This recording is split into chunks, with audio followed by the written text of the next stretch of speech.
Hey guys, we're up to part 7 of The Call of the Wild in Buck's story. Let's find out what happens to Buck now that Perrault and Francois are no longer there. A Scotch half-breed took charge of Buck and his mates, and in company with a dozen other dog teams, he started back over the weary trail to Dawson. It was no light running now, nor record time, but heavy toil each day. That means they worked really hard. With a heavy load behind, for this was the mail train, carrying word from the world to the men who sought gold under the shadow of the pole. Buck did not like it, but he bore up well to the work, taking pride in it after the manner of Dave and Solik, and seeing that his mates, whether they prided in it or not, did their fair share. It was a monotonous life. That means that they did the same thing over and over and over again, operating with machine-like regularity. One day was very like another. At a certain time each morning, the cooks turned out, fires were built, and breakfast was eaten. Then, while some broke camp, others harnessed the dogs. They were underway an hour or so before the darker darkness fell, which gave warning of dawn. At night, camp was made. Some pitched the flies, others cut firewood and pine boughs for beds, and still others carried water or ice for the cooks. Also, the dogs were fed.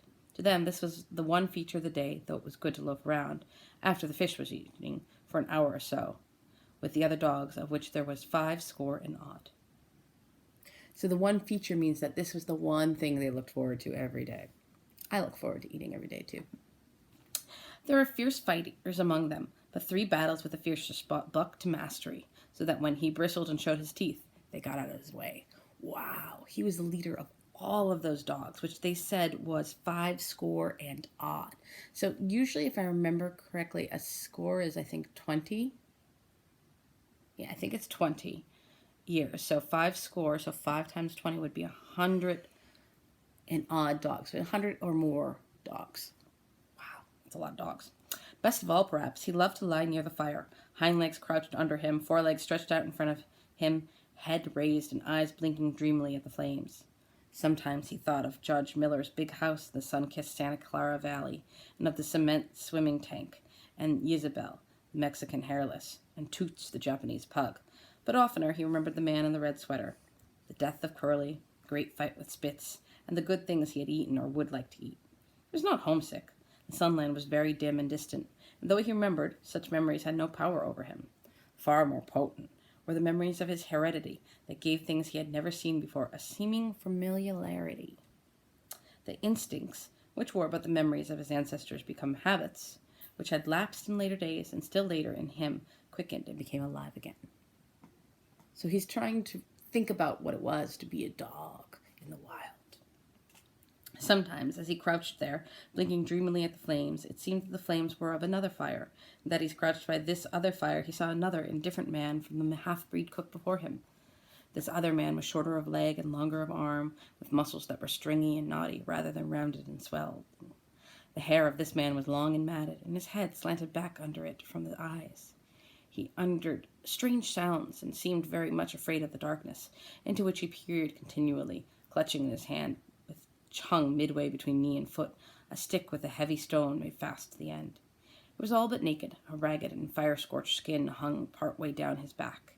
He did not stand erect, but with trunk inclined forward, with hips on legs that bent at the knees. About his body there was a peculiar springiness or resiliency, almost cat-like, and a quick alertness as one who lived in perpetual fear of things seen and unseen. So he's imagining a Neanderthal, early human. At other times, this hairy man squatted by the fire with head between his legs and slept. Such occasions his elbows were on his knees, his hands clasped above his head as though to shed rain by the hairy arms. And beyond that fire, in the circling darkness, Buck could see many gleaming coals, 2 by 2, always 2 by 2, which he knew for the eyes of great beasts of prey. He could hear the crashing of their bodies through the undergrowth and the noises they made in the night, and dreaming there by the Yukon bank with lazy eyes blinking at the fire, these sounds and sights of another world would make the hair to rise along his back and stand on end across his shoulders and up his neck, till he whimpered low and suppressedly or growled softly, and the half-breed cook shouted him, "Hey, you, Buck, wake up!" Whereupon the other world would vanish and the real world would come into his eyes, and he would get up and yawn and stretch as though he had been asleep. So he was kind of dazed, which means that he was partly asleep and partly awake. was a hard trip with the mail behind them, and the heavy work wore them down. They were short of weight and in poor condition when they made Dawson, and should have had a 10 days or a week's rest at least. But in 2 days' time they dropped down the Yukon bank from the barracks, loaded with letters for the outside. The dogs were tired, the drivers grumbling, and to make matters worse, it snowed every day. This meant a soft trail, greater friction on the runners, and heavier pulling for the dogs. Yet the drivers were fair through it all and did their best for the welfare of the animals. Well, that was nice. Each night the dogs were attended to.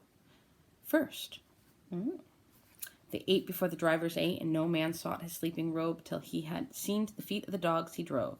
Still their strength went down. Since the beginning of the winter they had traveled 1,800 miles. Dragging sleds the whole weary distance, and 1,800 miles will tell upon life of the toughest. Buck stood it, keeping his mates up to their work and maintaining discipline, though he too was very tired. Billy cried and whimpered regularly in his sleep each night. Joe was sourer than ever, and Solik was unapproachable, blind side or other side.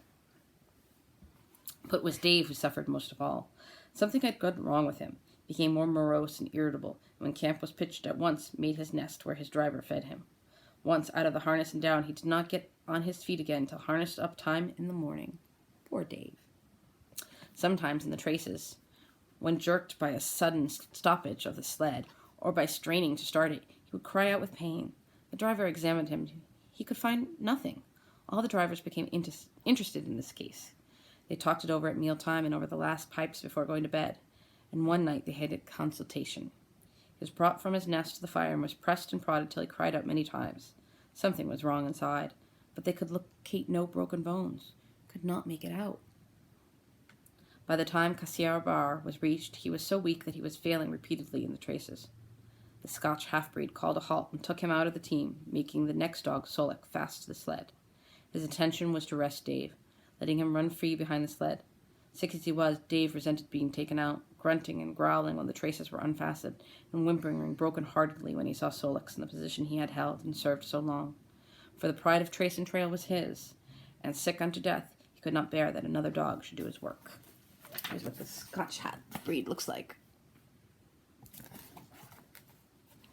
When the sled started, he floundered in the soft snow alongside the beaten trail, attacking Solik with his teeth, rushing against him and trying to thrust him off into the soft snow on the other side, striving to leap into his traces and get between him and the sled, and all the while whining and yelping and crying with grief and pain. The half-breed tried to drive him away with the whip, but he paid no heed to the stinging lash.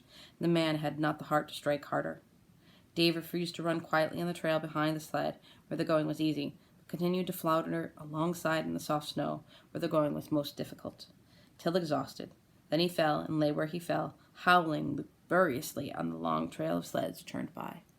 Poor Dave. With the last remains of his strength, he managed to stagger along behind till the train made another stop, when he floundered past the sleds to his own, where he stood alongside Solik's. His driver lingered a moment to get a light for his pipe from the man behind. Then he returned and started his dogs. They swung out on the trail with a remarkable lack of exertion, turned their heads uneasily, and stopped in surprise. The driver was surprised too. The sled had not moved. He called his compatriots to witness the sight. Dave had bitten through both of Solik's traces and was standing directly in front of the sled in his proper place.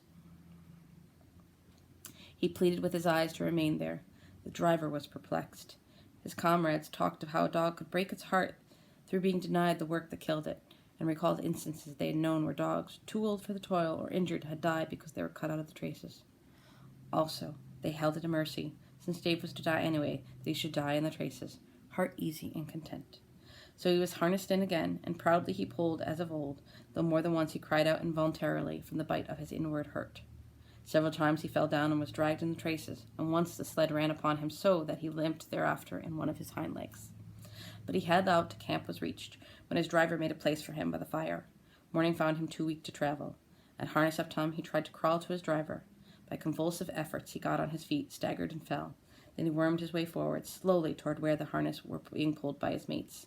He would advance and drag up his body with a sort of hinching movement, when he would push out his forelegs and hitch ahead again for a few more inches. His strength left him, and the last his mates saw of him, he lay gasping in the snow and yearning toward them. But they could hear him mournfully howling till they passed out of sight behind the belt of river timber. Here the train was halted. The Scotch half-breed slowly retraced his steps to the camp they had left. The men ceased talking. A revolver shot rang out. The half-breed came back hurriedly. The whip snapped, the bells tinkled merrily. The sleds churned along the trail. The buck knew, and every dog knew, what had taken place behind the river trees. So that's a very sad part of the story, but it is part of the life of living out in the wild. When animals get sick or injured, they can't be saved because in the wild you don't have a doctor to go to and you don't have time to rest. So sometimes that is something that happens. Luckily, nowadays, we're a lot better than that. All right. See you all later. Take care.